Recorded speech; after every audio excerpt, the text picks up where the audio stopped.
안녕하십니까. 강박증 연구가 김선인입니다. 오늘은 강박증 관련 중요한 질문을 소개하고 답변하는 시간입니다. Q&A 시리즈 네 번째 시간입니다. 질문입니다. 바쁘면 강박증이 호전되나요? 답변입니다. 제가 직장인인데 요즘 회사에 바쁜 시기입니다. 회사 일이 많고 바빠서 일에 신경 쓰니까 강박사고가 좀 줄어드는 것 같아요. 그런데 주말은 휴일이라 집에 혼자 있으면 강박사고가 더 나는 것 같아요. 그래서 집에 있는 것보다 일부러 친구에게 전화해서 만나자고 하고 밖으로 나가려고 해요. 제 생각에 강박증이 바쁘면 좋을 것 같은데 그런가요? 답변입니다. 1. 그런 질문은 과거부터 제가 많이 받았던 중복된 질문입니다. 답변부터 말씀드리면 전혀 아닙니다. 과거부터 강박증은 바쁘면 좋아진다는 말이 있었고 지금도 그렇습니다. 인터넷 사이트에 그런 게시글이 있으면 익명의 환자들이 한두 명 이런 댓글도 달기도 합니다. 나도 그래. 맞아. 또 강박증 바쁘면 좋아진다는 강박증을 전혀 알지도 못하는 일부 환자의 부모님들이 환자를 구박할 때 자주 거론되는 말이기도 합니다. 예를 들어서 네가 한가하니까 그런 잡생각을 하고 있는 거야. 먹고 살기 바빠봐라.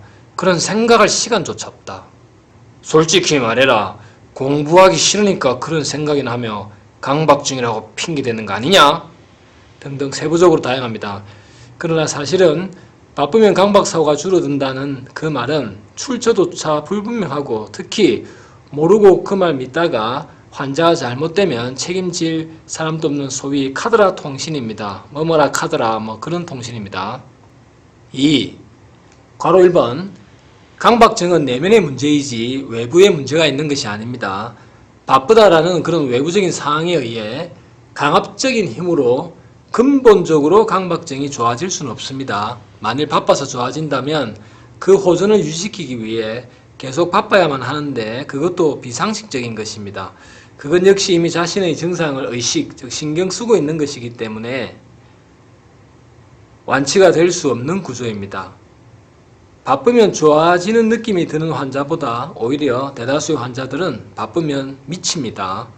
예를 들어 환자는 외출할 때 보통 문단속을 30분을 확인한다고 합시다.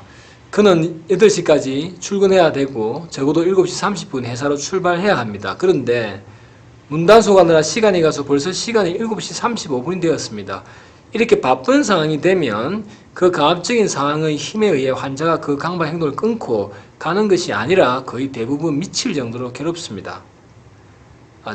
제 강박증 경험만 해도 그랬고 만일 환자가 강박 행동을 중단하고 출근을 한다면 그나마 강박증이 덜 심한 경우입니다. 그러나 계속 그렇게 덜 심하다는 보장은 전혀 없습니다. 대부분의 환자는 이미 이 병이 갖고 있는 반복적 사고나 행동으로 인해 일상생활에 장애가 옵니다.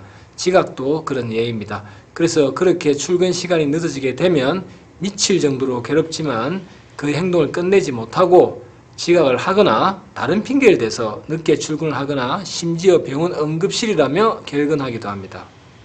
괄호 2번 강박증으로 괴로운데 바쁘게 되면 바쁘니까 강박사고가 줄어드는 것이 아니라 바쁜 스트레스로 인해 증상이 악화되는 것이 일반적인 현상입니다.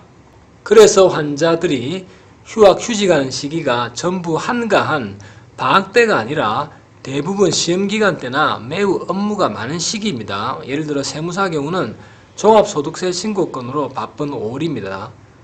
강박증 발병률을 보더라도 강박증은 10대 초반에서 성인 초기에 발병률이 압도적으로 높습니다. 그런데 그 발병한 시점이 굳이 바쁘다 한가하다로 따지면 수능 공부로 매우 바쁜 고3 시기에 발병하는 경우도 많습니다. 바빠서 스트레스를 많이 받는 시기이지 한가한 시기가 아닙니다. 바쁠 때 오히려 더 많이 발병한다는 겁니다. 괄호 3번 바쁘면 강박사고가 줄어든다는 말은 바꾸어 말하면 한가하면 강박사고가 즉 강박증이 심해진다는 말입니다. 그렇다면 강박증 발병률도 퇴직 후에 할 일이 없어진 65세 이상의 노년층에서 할 일이 없으니까 압도적으로 높아야 합니다. 그러나 그 나이에 발병하는 경우는 매우 드뭅니다. 괄호 4번 이상 살펴본 것만 해도 이미 바쁘면 강박증이 좋다는 말은 틀린 말입니다. 일시적으로 그럴 수가 있을 뿐입니다. 그렇게 일시적으로 좋아지는 경우는 굳이 바쁜 건 아니라도 운동을 해도 일시적으로 그럴 수도 있고 맛있는 음식을 먹어도 그럴 수도 있고 게임을 할 때도 그럴 수도 있고 대소변이 급할 때도 그럴 수 있습니다. 이성과 데이트할 때도 그럴 수도 있습니다.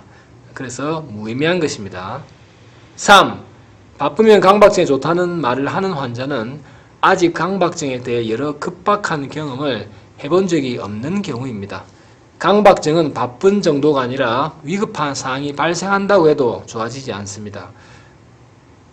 저희 과거 환자 시절 경험만 해도 그렇습니다. 예를 들어 차를 몰고 가다가 강박사고에 몰두한 적이 있었습니다. 제가 그러다 집중이 안 되는 중에 도로에 차가 밀리며 정지된 앞의 외대차를 세게 들이받은 적이 있습니다.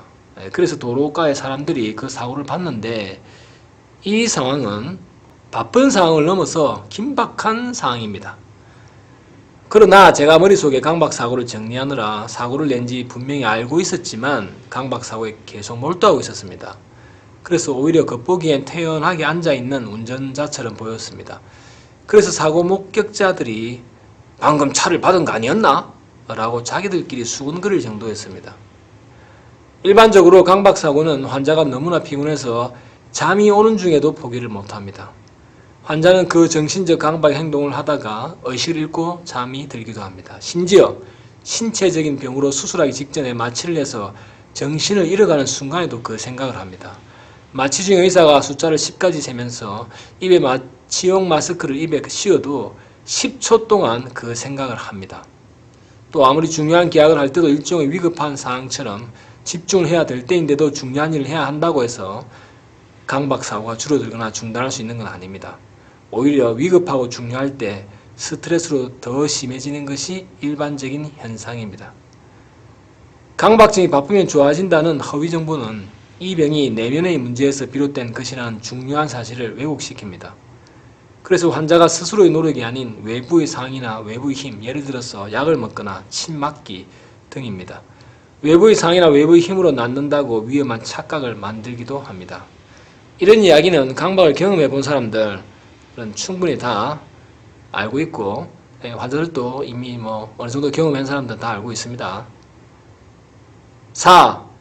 흔히들 바둑에 대해 물어볼 때 9급짜리 100명에게 물어보지 말고 프로구단 1명에게 물어보는 게 정답이다 라고 비유적으로 말하기도 합니다.